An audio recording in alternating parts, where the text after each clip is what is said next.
असूलों पर आज से आए तो टकराना जरूरी है। जिंदा है तो जिंदा नजर आना भी जरूरी है। अगर हमारे पास हिम्मत है और हमारे पास हौसला है तो हमारे पास कुछ करने का जज्बा है तो उनको दिखाना भी जरूरी है। मीडिया के बंधुओं, आप सब लोगों को गणतंत्र दिवस की हार्दिक बधाई और शुभकामना। 200 साल की आज़ादी के बाद में 15 अगस्त 1947 को हमें आज़ादी मिली और 26 जनवरी 1950 को हमारा संविधान लागू हुआ और 26 जनवरी को हमारे देश भारत का गणराज्य बना और हमारे देश में गणतंत्र की स्थापना हुई। गणतंत्र का मतलब लोगों का तंत्र जिसमें जनता ही सर्वोपरि है। For the people, by the people, of the people. इसका मतलब जनता के लिए और जनता के द्वारा चलाए जाने वाले शासन को हम गणतंत्र कहते हैं। पूरी दुनिया में सबसे पुराना लोकतंत्र अमेरिका का है और हमें खुशी होनी चाहिए कि सबसे बड़ा लोकतंत्र हमारे देश भारत के अंदर है। 150 करोड़ की आबादी हमारे देश की है, लेकिन आप सब लोगों ने कभी नहीं सुना होगा कि हमारे देश में सत्ता का हस्तांतरण में कभी कोई परेशानी आई हुई है। ये भारत का लोकतंत्र है, क्योंकि हमारे देशवासियों ने बाबा साहब अम्बेडकर के द्वारा बनाए गए संविधान में पूरी आस्था रखते हैं। जबकि हमारे देश में सबसे पुरानी पार्टी और हमारे मित्र आजकल एक नारा लगाते हैं कि संविधान खतरे में है, संविधान को कुचला जा रहा है। मैं उनसे पूछना चाहता हूं कि आज हमारे यहाँ सत्ता हस्तांतरण में जो हमारे पड़ोस के देश है, जैसा हाल हमारे देश में कभी हुआ नहीं है। अभी ताजा उदाहरण हमारे सामने बांग्लादेश को लेकर है। श्रीलंका, पाकिस्तान और अफगानिस्तान जैसे कई देश हैं। आज पाकिस्तान के पूर्व प्रधानमंत्री जी का क्या हाल हुआ, बांग्लादेश के पूर्व राष्ट्रपति शेख हसीना का क्या हाल हुआ और विक्रम संजय जी का क्या हाल हुआ। और अफगानिस्तान में तो लोकतंत्र को खत्म करके तालिबान राज्य कायम किया गया। यही हमारे लोकतंत्र और संविधान की खूबसूरती है कि हमारे यहाँ जनता के आदेश को नेता भी खुशी खुशी स्वीकार करते हैं। आज पूरी दुनिया के अंदर हम लोगों को खुशी होनी चाहिए कि भारत का डंका बज रहा है।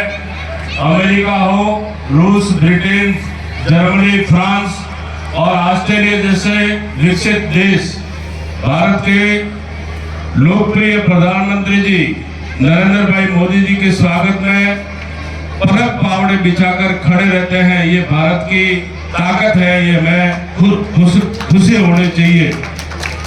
आज हमारे देश में सबसे मजबूती से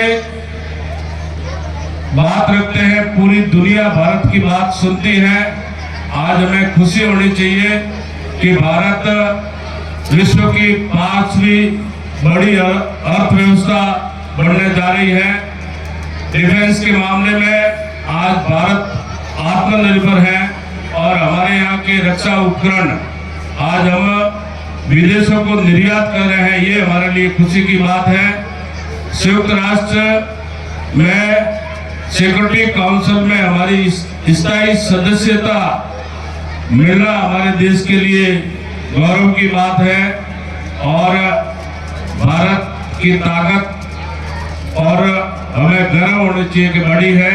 हमारे पास मजबूत नेतृत्व और दृढ़ इच्छा शक्ति वाले प्रधानमंत्री जी हैं।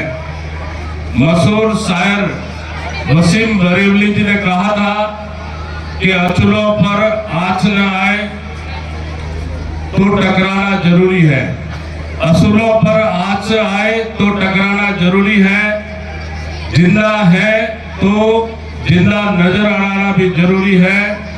अगर हमारे पास हिम्मत है और हमारे पास हौसला है तो हमारे पास कुछ करने का जज्बा है तो उनको दिखाना भी जरूरी है, वरना दुनिया पूछती नहीं है।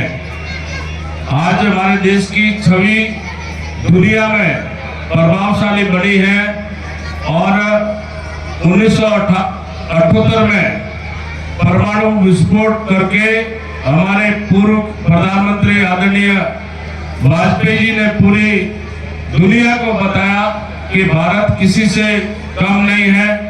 आज देश के प्रधानमंत्री जी मोदी जी ने पाकिस्तान में सर्जिकल स्ट्राइक और एयर स्ट्राइक करके दुनिया को दिखा दिया और संदेश दिया कि भारत को छेड़ेंगे तो छोड़ेंगे भी नहीं।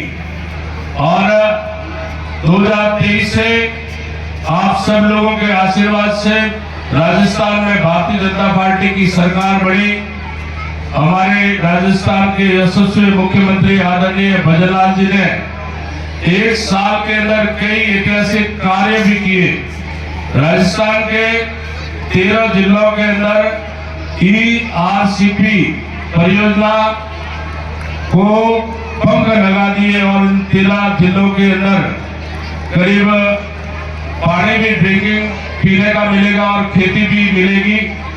यमुना जल का समझौता हमारे मुख्यमंत्री जी ने किया और गुजरात सरकार में पानी के बंटवारे पर लगातार बातचीत जारी है और जल्द ही इसी दिशा में सकारात्मक परिणाम भी आप लोगों को देखने में मिलेंगे।